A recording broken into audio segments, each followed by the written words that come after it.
Hoy en Hablando Claro con el Padre Alberto, un tema que lo considero fascinante, el ateísmo. Para mí es algo casi inconcebible, pensar en un mundo sin Dios. Crecí con fe, he tenido fe toda mi vida y cada día Dios se manifiesta en mi vida de una forma más y más real. No entiendo esto del ateísmo, pero precisamente por eso hemos hecho este programa. Porque sé que existe un movimiento de ateísmo bastante fuerte en el mundo de hoy, en el mundo contemporáneo, y hay muchos que rechazan la fe. Algunos lo hacen frontalmente, directamente, otros lo hacen más sutilmente. Pero qué importante poder tratar este tema del ateísmo con todos ustedes. Quédense con nosotros que vamos a tener un programa muy interesante. Quiero presentarle a un joven precisamente que dice que él es ateo. Él se llama Alex Palencia. Gracias por estar con nosotros. Y un hombre creyente, Roger Martínez. ¿Cómo estás, Roger? Quiero, Alex, que nos expliques un poco cuándo fue que decidiste que no creías en Dios o que no existía Dios. ¿Cómo llegaste a esa conclusión?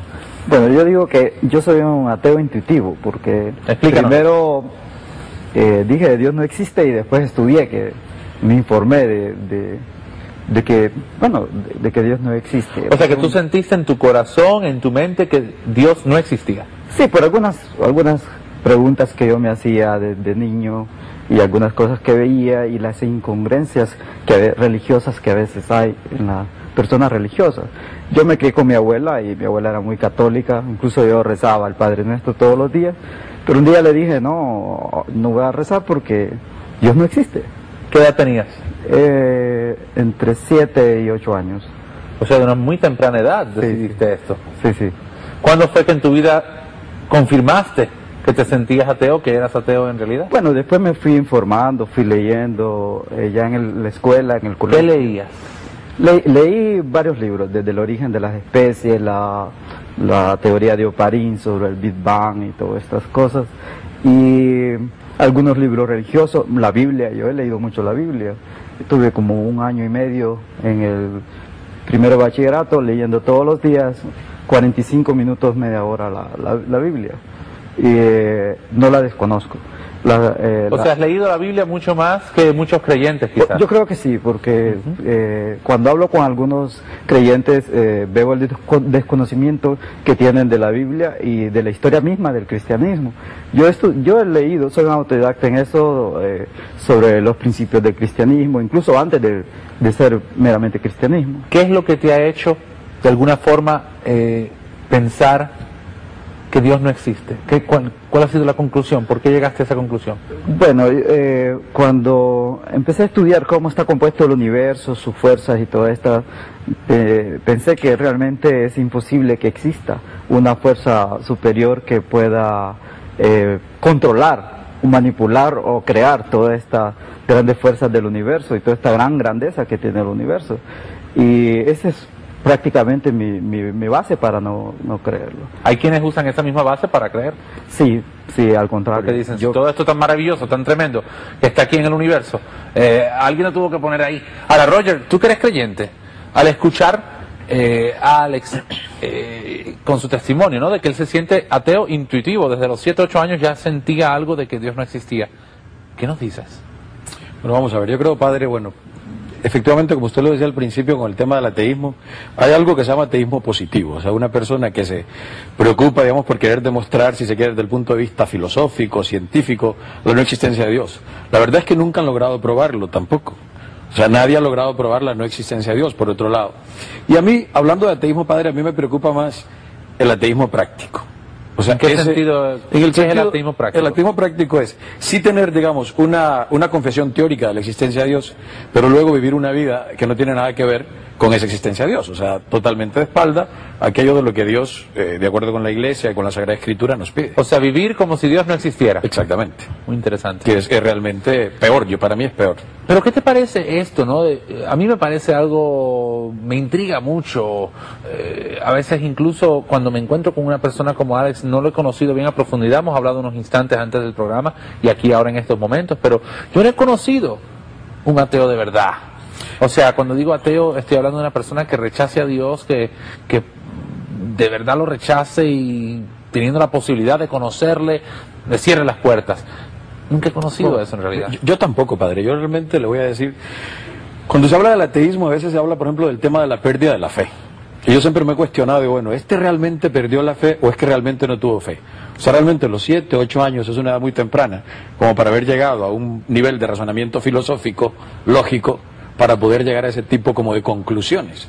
Y luego, claro, las lecturas, lógicamente, si usted quiere demostrar a veces, y ya intencionalmente va buscando las lecturas que le van a ir confirmando su convicción, definitivamente llegará a la conclusión de que efectivamente aquel hecho es de esa manera, porque igual, si él hubiera seguido el otro camino, lo que hubiera hecho es tratar de despejar sus dudas en aquellas lecturas que más bien lo llevaran a demostrar lo contrario, estoy 100% seguro de que habría llegado a la misma conclusión, bueno, digamos, a la otra conclusión, ¿verdad? Y más bien habría sido, digamos, un fervoroso creyente en la existencia de Dios. ¿Tú te formaste religiosamente, Alex? ¿Te dieron una formación cristiana? Sí, incluso mi tutor, bueno, es un padre muy conocido en Honduras, el padre Elías Ruiz, lo menciono su nombre, sí tuve una formación cristiana, pero yo pienso que cada quien tiene su propia espiritualidad y cada quien llega a determinadas conclusiones, no precisamente por el medio, sino por la misma necesidad que nosotros tenemos de conocernos a sí mismos. Yo rechazo a veces la posición de algunos religiosos que creen que porque a ellos les ha pasado algo, que porque ellos han vivido de determinada manera y llegan a Dios de esta forma, la demás gente tiene que llegar también. Yo pienso que cada uno tiene su propio camino en la vida. ¿Estás hablando de una experiencia de Dios, una experiencia espiritual? Una experiencia de vida, una experiencia propia. Cada quien tiene su propia vida, por eso somos individuos, por eso nos llamamos personas, porque cada quien tiene una forma diferente de ver las cosas y también de llegar a un objetivo, pues, de la vida. ¿Estás abierto? Te estoy escuchando, pero estoy pensando, ¿estás abierto a la posibilidad de que aunque hasta ahora en tu vida no piensas que hayas tenido contacto con Dios como algo real, en el futuro lo puedes tener, que puedes tener una experiencia de Dios en tu vida y que todo este ateísmo tuyo puede cambiar? Yo pienso que no voy a cambiar, pero... sí, esa es la pregunta. Yo no te pregunté lo que tú pensabas. Te pregunté que si sí, tú piensas posible que tu postura cambie en algún momento cuando tú de alguna forma experimentes a Dios, de la misma forma que muchas de esas personas con las cuales tú has tenido contacto han tenido experiencias de Dios.